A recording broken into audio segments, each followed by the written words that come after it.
ನಲ್ಮೆಯ ವೀಕ್ಷಕರೇ, ಇವತ್ತು ಸಂತ ತುಕಾರಾಮರ ಒಂದು ಕತೆ ನನಗೆ ನೆನಪಾಗುತ್ತೆ.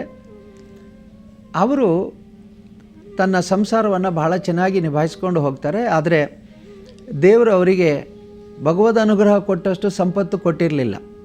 ಹಾಗಾಗಿ ಒಂದು ಬಾರಿ ಅವರಿಗೆ ಮನೆಯಲ್ಲಿ ಯಾವುದೋ ಹಬ್ಬದ ಸಂದರ್ಭದಲ್ಲಿ ಅವರ ಮಡದಿ ಹೇಳ್ತಾರೆ, ಸ್ವಾಮಿ ಇವತ್ತು ಮನೆಯಲ್ಲಿ ಹಬ್ಬ ಇದೆ, ಹೋಗಿ ಏನಾದರೂ ಸ್ವಲ್ಪ ಹಣ್ಣು ಹಂಪಲ ಅಥವಾ ಕಬ್ಬು ತೆಗೆದುಕೊಂಡು ಬನ್ನಿ ಅಂತ ಹೇಳ್ತಾರೆ. ಇವರು ಹೋಗಿ ಪೇಟೆಯಿಂದ ತರೋದಕ್ಕೆ ಅವ್ರ ಹತ್ರ ಹಣ ಇರೋದಿಲ್ಲ. ಯಾರೋ ಕೃಷಿಕನಲ್ಲಿ ಹೋಗಿ ಕೇಳ್ತಾರೆ, ಅವನೊಂದು ಕಟ್ಟು ಕಬ್ಬನ್ನು ಅವ್ರಿಗೆ ಕೊಡ್ತಾನೆ. ಇವರು ಕಬ್ಬು ತೆಗೆದುಕೊಂಡು ಮನೆಗೆ ಬರುವಾಗ ಆ ಕಬ್ಬಿನ ಒಂದೊಂದೇ ಜಲ್ಲೆಯನ್ನು ಮಕ್ಕಳು ಕೇಳ್ತಾರೆ, ನನಗೊಂದು ಕೊಡಿ ಅಜ್ಜ, ನನಗೊಂದು ಕೊಡಿ ಅಂತ. ಇವರು ಒಂದೊಂದೇ ಕಬ್ಬಿನ ಜಲ್ಲೆಯನ್ನು ಕೊಡ್ತಾ ಮನೆಗೆ ಬರುವಷ್ಟೊತ್ತಿಗೆ ಕೇವಲ ಒಂದು ಕಬ್ಬಿನ ಜಲ್ಲೆ ಮಾತ್ರ ಇರುತ್ತೆ. ಇದು ನೋಡಿ ಮಡದಿಗೆ ತುಂಬ ಸಿಟ್ಟು ಬರುತ್ತೆ. ಆಕೆ ಅದನ್ನೇ ತೆಗೆದು ಒಂದೇಟು ಅವಳಿಗೆ ಕೊಡ್ತಾರೆ. ಕೊಟ್ಟಾಗ ಒಂದು ಕಬ್ಬು ಎರಡಾಗುತ್ತೆ.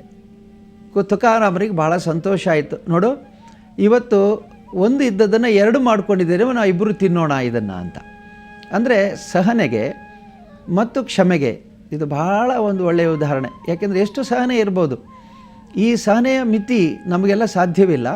ಆದರೆ ಬಡತನ ಕೊಟ್ಟದ್ದು ದೇವರು, ಕೃಷಿಯನ್ನು ಕೊಟ್ಟದ್ದು ದೇವರು, ವಸ್ತುಗಳನ್ನು ಕೊಟ್ಟದ್ದು ದೇವರು, ನಮಗೆ ಅನುಭವಿಸುವಂಥ ಸುಖವನ್ನು ಕೊಟ್ಟದ್ದು ದೇವರು. ಹಾಗಾಗಿ ಸಂತೋಷವಾಗಿದ್ದರೆ ಒಂದೊಂದು ಕಬ್ಬಿನ ತುಂಡು ನಾವು ತಿಂದು ಸವಿಯನ್ನು ಅನುಭವಿಸ್ಬೋದು.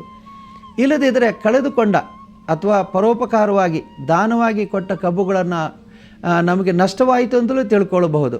ಹಾಗೆ ದಾನದಿಂದ ನಷ್ಟ ಆಗೋದಿಲ್ಲ. ನಾವು ಇತರರಿಗೆ ಸಿಹಿಯನ್ನು ಹಂಚಿಕೊಂಡೋದ್ರಿಂದ ನಮಗೆ ನಷ್ಟ ಆಗೋದಿಲ್ಲ.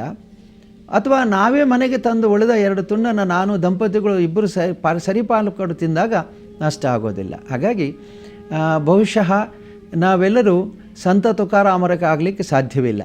ಆದರೆ ಅವರ ಸಂದೇಶ ಏನಿದೆ ನಮಗೆ, ನೀನು ಬದುಕು, ಇತರರಿಗೂ ಸಂತೋಷವನ್ನು ಕೊಡು ಮತ್ತು ಗಳಿಸಿದ್ದನ್ನು ಸಮಪಾಲು ಮಾಡಿ ತಿನ್ನು ಅನ್ನುವ ಸಂದೇಶವನ್ನು ನಾವು ಬಳಸಿಕೊಳ್ಳೋಣ.